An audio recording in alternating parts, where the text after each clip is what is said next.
প্ৰিয় ছাত্ৰ ছাত্ৰীসকল, আজি এইটো ভিডিঅ'ৰ জৰিয়তে আমি আলোচনা কৰিম ক্লাছ 10 চেপ্টাৰ পুনৰালোচনা অনুশীলনী R2ৰ কুৱেশ্যন 4 আৰু 5। কুৱেশ্যন 4 চোৱা কি কৈছে যে মৌলিক উৎপাদক বিশ্লেষণ পদ্ধতিৰে বৰ্গমূল নিৰ্ণয় কৰা। আমাক বৰ্গমূল নিৰ্ণয় কৰিব কৈছে। চোৱাচোন কুৱেশ্যন 1ত দিয়া আছে 1764 হয়নে? লিখাচোন 1764। এইটো আমি মৌলিক উৎপাদকত প্ৰথমতে ভাঙি ল'ম। চোৱা 2 যাব কেইবাৰ? 17ৰ মাজত 8 বাৰ, 1 থাকিল হয়নে? 16ৰ মাজত 8 বাৰ থাকিল, কিমান? নাথাকে হয়নে? আকৌ 4ৰ মাজত 2 বাৰ। চোৱা আকৌ 2 যাব 4 বাৰ, 8ৰ মাজত 4 বাৰ, 1 বাৰ হয়নে? এতিয়া চোৱাচোন কি যাব? নিশ্চয় 3 যাব 4ৰ মাজত 1 বাৰ থাকিল 1, 14ৰ মাজত 4 বাৰ, 2 থাকিল 21ৰ মাজত কেইবাৰ?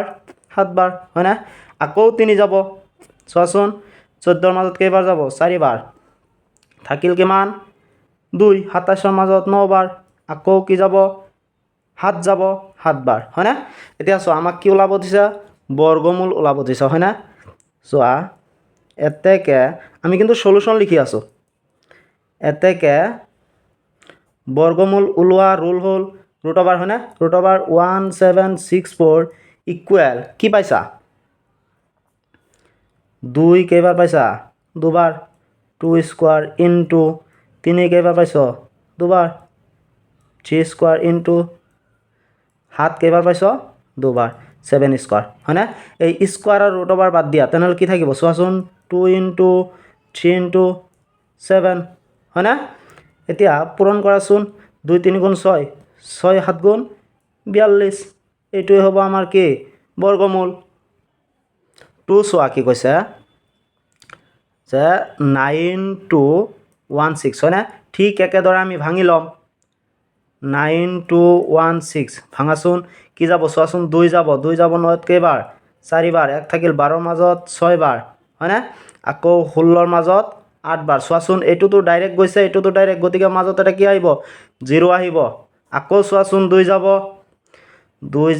2 বাৰ 3 বাৰ, এই 0 নামি আহিব 4 বাৰ হয়নে? আকৌ যাব 2 যাব 1 বাৰ হয়নে? 1 থাকিল 10ৰ মাজত 5 বাৰ, 4ৰ মাজত 2 বাৰ। আকৌ 2 যাব 2 11ৰ মাজত 5 বাৰ হয়নে নাই? 1 থাকিল 15ৰ মাজত 7 বাৰ, 1 থাকিল 12ৰ মাজত 6 বাৰ হয়নে? আকৌ যাব 2 কেইবাৰ যাব? 5ৰ মাজত 2 বাৰ, 1 থাকিল 17ৰ মাজত 8 বাৰ, 1 থাকিল 16ৰ মাজত 8 বাৰ। আকৌ চোৱাচোন 2 যাব হয়নে? 2 যাব 1 বাৰ, 8ত 4 বাৰ, আকৌ 2 যাব 7 বাৰ হয়নে? 14ৰ মাজত 7 বাৰ, 2 বাৰ। এতিয়া কি যাব? চোৱাচোন আকৌ 2 যাব 3 বাৰ 12ৰ মাজত 6 বাৰ। এতিয়া কি যাব? চোৱাচোন 6 যাব 6 বাৰ হয়নে? আমি কেনেকৈ লিখিম? সলিউশ্যনত আমি লিখিম যে ৰুট অভাৰ 9216 ইকুৱেল এনেকৈ লিখিম। এয়া চোৱা 2 দুটা আছে 2 স্কোৱাৰ ইনটু আৰু দুটা এই 2 স্কোৱাৰ ইনটু আৰু দুটা 2 স্কোৱাৰ ইনটু আৰু দুটা হয়নে? এয়া আৰু দুটা 2 স্কোৱাৰ ইনটু 6 কেইটা? দুটা 6 স্কোৱাৰ। এতিয়া চোৱা এই স্কোৱাৰবিলাক আৰু ৰুট অভাৰ বাদ দিয়া, তেনেহ'লে কি লিখিব পাৰা? 2 ইনটু 2 ইনটু 2 ইনটু 2 ইনটু 6। এইখিনি যদি আমি পূৰণ কৰোঁ 2 2 গুণ 4, 4 2 গুণ 8, 8 2 গুণ 16 হয়নে? 16 6 গুণ 96। গতিকে এই 9216ৰ বৰ্গমূল 96।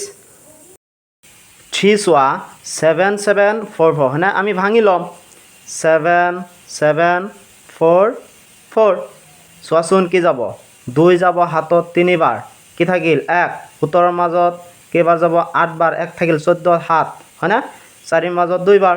আকৌ যাব 2 যাব 1 বাৰ থাকিল 1, 18ৰ মাজত 9 বাৰ, 7ৰ মাজত 3 বাৰ, 1 থাকিল 12 হয়নে? 12ৰ মাজত 6 বাৰ। এতিয়া চোৱা আকৌ যাব 2 কেইবাৰ যাব? 19ত যাব 9 বাৰ, 1 থাকিল 13ৰ মাজত 6 বাৰ, 1 থাকিল 16ৰ মাজত 8 বাৰ।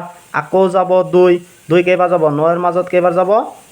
4 বাৰ, 1 থাকিল 16ৰ মাজত 8 বাৰ, আকৌ 8ৰ মাজত 4 বাৰ, আকৌ যাব 2 4 মাজত 2 বাৰ 8 মাজত 4 বাৰ 4 মাজত 2 বাৰ হয়নে আকৌ যাব 2 1 বাৰ 2 বাৰ 1 বাৰ এতিয়া চোৱা 11 যাব 11 বাৰ হয়নে আমি কেনেকৈ লিখিম 3 নম্বৰ আছিলে 7 7 4 4 সলিউশন লিখিম হয়নে চোৱা এতেকে √7 7 4 4 ইকুৱেল আমি কি লিখিব পাৰোঁ এয়া চোৱা 2 কেইবাৰ আছে হয়নে এনেকৈ আছে চোৱাচোন 2 স্কোৱাৰ ইনটু এয়া আকৌ 2 স্কোৱাৰ ইনটু আকৌ 2 স্কোৱাৰ ইনটু আকৌ 11 স্কোৱাৰ চোৱা এই স্কোৱাৰৰ √, বাদ দিয়া কি থাকিব 2 ইনটু 2 ইনটু 2 ইনটু 11 হয়নে নাই চোৱাচোন 2 2 গুণ 4 4 2 গুণ 8 8 11 গুণ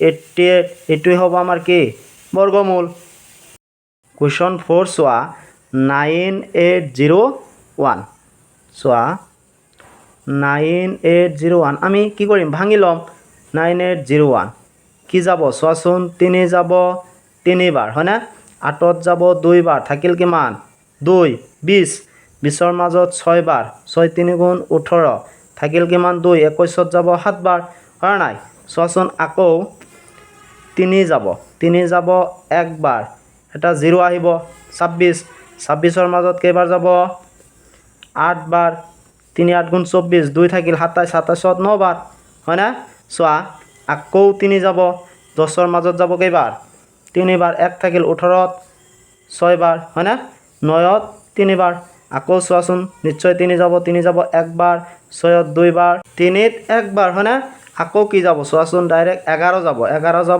11 বাৰ এতিয়া আমি কেনেকৈ লিখিম চোৱাচোন এতেকে √9801 ইকুৱেল হয়নে এইয়া চোৱা 3 দুবাৰ 3 স্কোৱাৰ ইনটু আকৌ 3 দুবাৰ 3 স্কোৱাৰ ইনটু আকৌ 11 দুবাৰ 11 স্কোৱাৰ চোৱাচোন এতিয়া আমি কি লিখিম 3 ইনটু 3 ইনটু 11 হয়নে চোৱাচোন 3 3 গুণ 9 9 11 কিমান 99 এইটোৱে হ'ব আমাৰ বৰ্গমূল কুৱেশ্যন 5 চোৱা তলৰ প্ৰতিটো সংখ্যাৰ বাবে আটাইতকৈ সৰু কি সংখ্যাৰে পূৰণ কৰিলে সংখ্যাটো এটা পূৰ্ণবৰ্গ হ'ব চোৱা 1ত দিয়া আছে 1 সলিউশনটো চোৱা 1525 হয়নে আমি ভাঙি ল'ম 1525 হয়নে মৌলিক উৎপাদক বিশ্লেষণ পদ্ধতিৰ আগতে ভাঙি ল'বা চোৱাচোন 5 যাব কেইবাৰ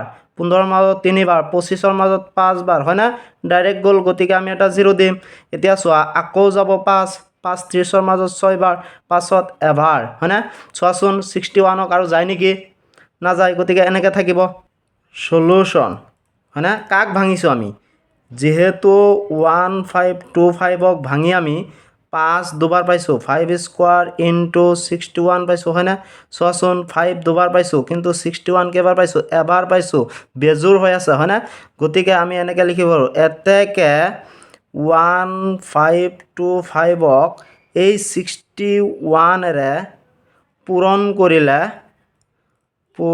কৰিলে সংখ্যাটো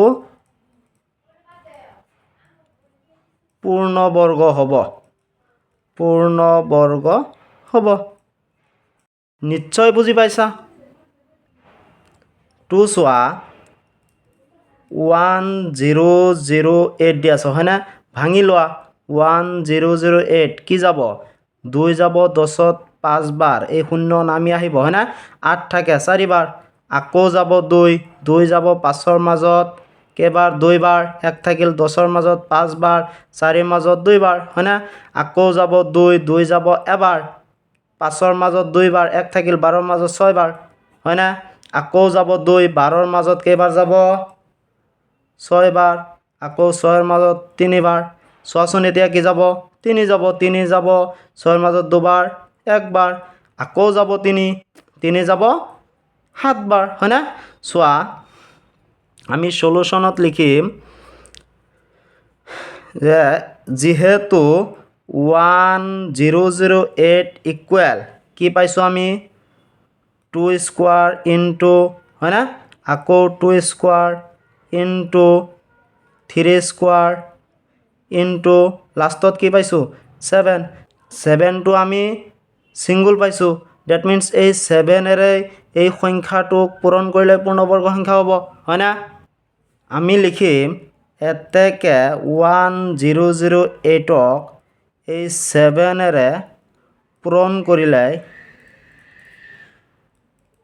পূৰণ কৰিলে এটা পূৰ্ণবৰ্গ সংখ্যা হ'ব পূৰ্ণবৰ্গ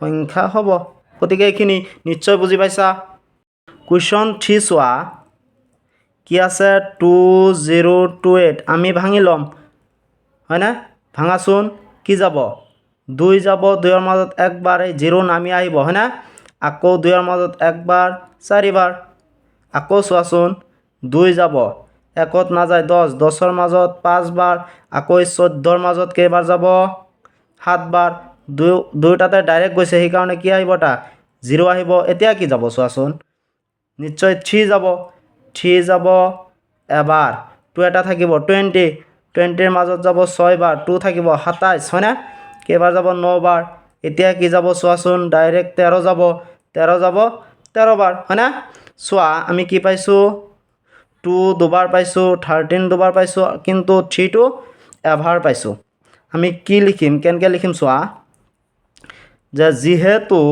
2028 ইকুৱেল 2 স্কোৱাৰ ইনটু এই 13 স্কোৱাৰ ইনটু 3 হয়নে এতিয়া এই 3 ৰাং পূৰণ কৰিলে সংখ্যাটো পূৰ্ণবৰ্গ পাম এতেকে 2028ক 3ৰে পূৰণ কৰিলে সংখ্যাটো পূৰ্ণবৰ্গ হ'ব কুৱেশ্যন 4 চোৱা 768 হয়নে লিখা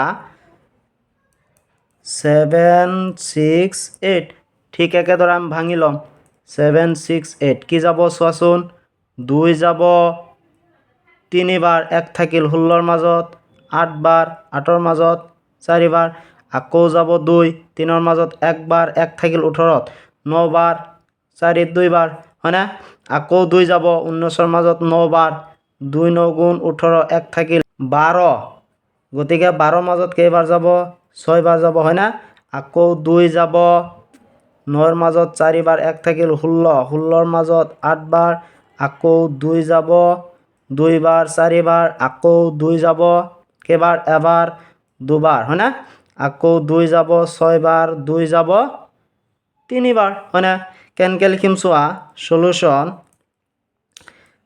যিহেতু 768 ইকুৱেল এয়া 2 দুবাৰ 2 স্কোৱাৰ ইনটু আকৌ 2 স্কোৱাৰ ইনটু আকৌ হয়নে 2 স্কোৱাৰ ইনটু আকৌ পাইছোঁ আমি 2 স্কোৱাৰ ইনটু লাষ্টত কি পাইছোঁ 3 পাইছোঁ হয়নে এতেকে আমি কি লিখিম যে 768ক এইয়া 3ৰে পূৰণ কৰিলে সংখ্যাটো পূৰ্ণবৰ্গ হ'ব